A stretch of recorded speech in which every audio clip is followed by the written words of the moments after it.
What's your favorite Predator film? This one usually ends up in the middle of people's lists, but I found a bunch of things that I actually really like about this one. It's day 100 of 365. Today's movie, Predators. Stick around for my ranking of the Predator franchise. This is episode 100. I cannot believe we got here. Thank you for getting me almost a third of the way through this series. This one's directed by Nimród Antal, who we just talked about on the Armored episode very recently. And it stars Adrien Brody, Laurence Fishburne, and Alice Braga, who was in the I Am Legend episode that we've also just talked about kind of recently. Now, having grown up on Predator and its sequel, I was beyond excited to find out there was another movie coming.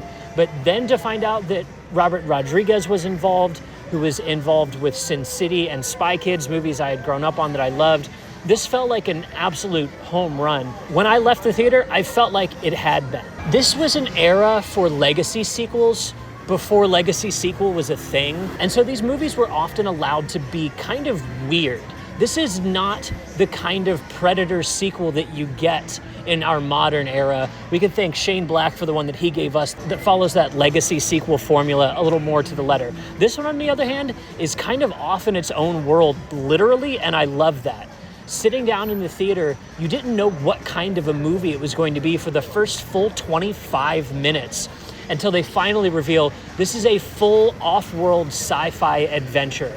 Nobody saw that coming. This wasn't something that they had talked about in the trailers, so this was a full surprise in the theaters to see that space-lit sky with other planets that we didn't recognize. On top of that, I'm a lore nut, so I was on the internet learning about the Yautja and what they were like as a species, especially because of AVP and Requiem, which had come out around this movie. I was so happy for a movie that was giving us even more lore, even more kinds of predators, even more things about their world that we hadn't learned yet, but doling them out in just little bites that allowed it to still feel like that first Predator film. Rewatching this in 2025, I was actually kind of shocked at how few people I remembered was in this movie. We have 3 MCU stars in here with Mahershala Ali, Laurence Fishburne, Walton Goggins, and technically Topher Grace at this point because now those Spider-Man films are canonically MCU.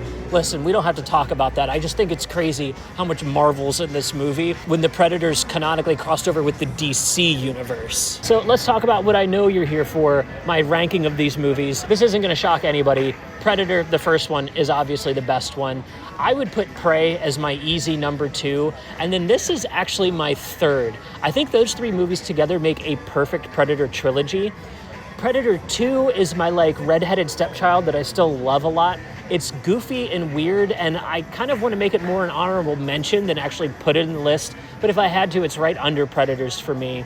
From there, we have Shane Black's movie, and I've not seen The Killer of Killers or Badlands yet, mostly because at the time of this recording, Badlands isn't out yet, and Killer of Killers isn't streamable in Korea for me. And yes, if you're begging me to put AVP and Requiem on this list, they are on this list at the bottom in that order. AVP being PG-13, we'll get into in my points later. Requiem is just hard to watch, I'm gonna be honest. But with the list out of the way, let's talk about my 3 favorite things about Predators. The first thing that I love so much about Predators is this one is not holding back. Now, what I mean by that is what I was mentioning about AVP. PG-13 does not belong in this universe, and I think that this movie really goes out of its way to prove to us that, yes, we're going to give you the gory kills.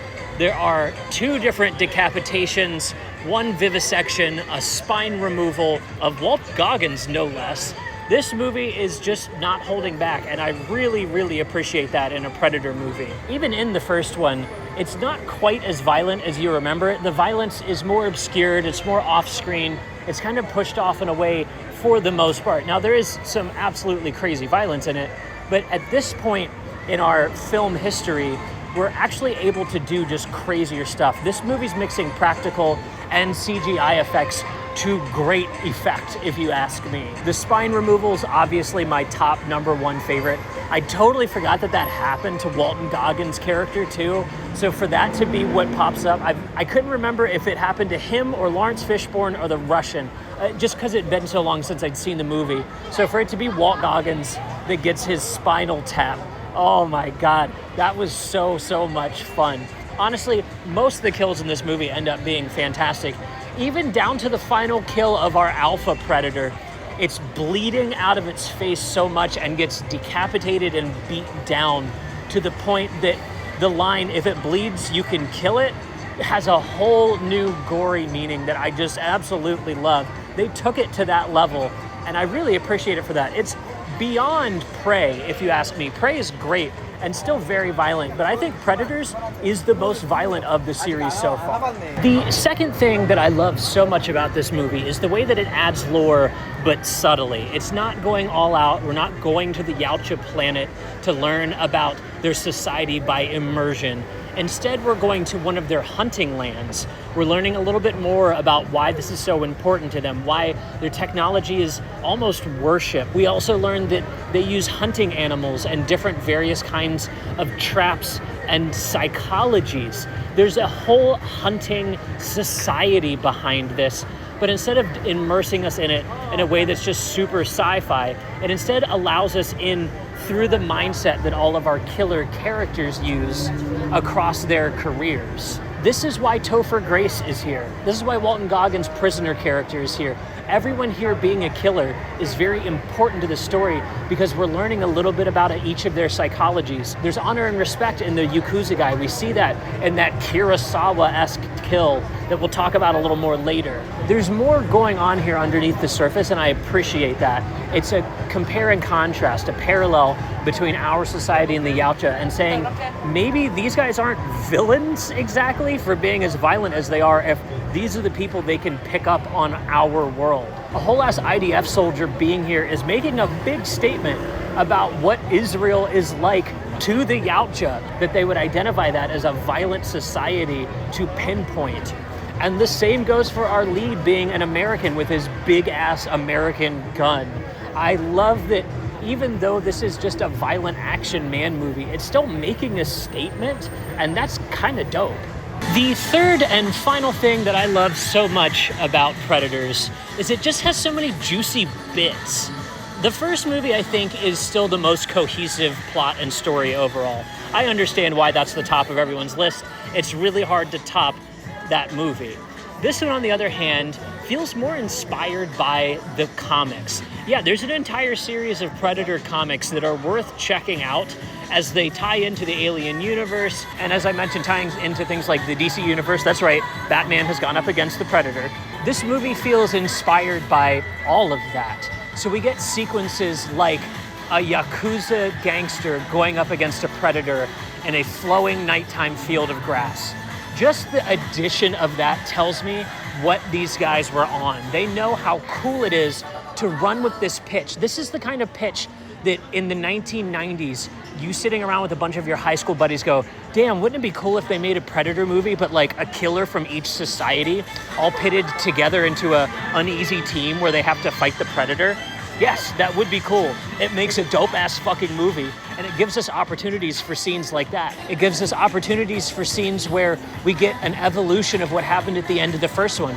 He's not just covered in mud, now he's using gunpowder and fire and the things he knows about the Predator against the Predator, because we've developed as a society to understand technology better. That technological addition is really cool. It's an important thing to bring up, where in the 1980s, maybe Arnie wouldn't have known that this guy has thermal vision or been able to figure that out. But they established that as canon within this movie, that they know that. And so he uses that against the final Predator. Making this basically live action adaptation of the Predator comics as the finale of your Predator trilogy, whichever way you want to cut it, Predator 2 or Prey, I think is really bold and awesome. But what do you think? Are you a fan of Predators? Do you prefer any of the other sequels more than this one? Thanks again for watching for 100 episodes. We've still got 265 to go, so go ahead and give a follow and a like.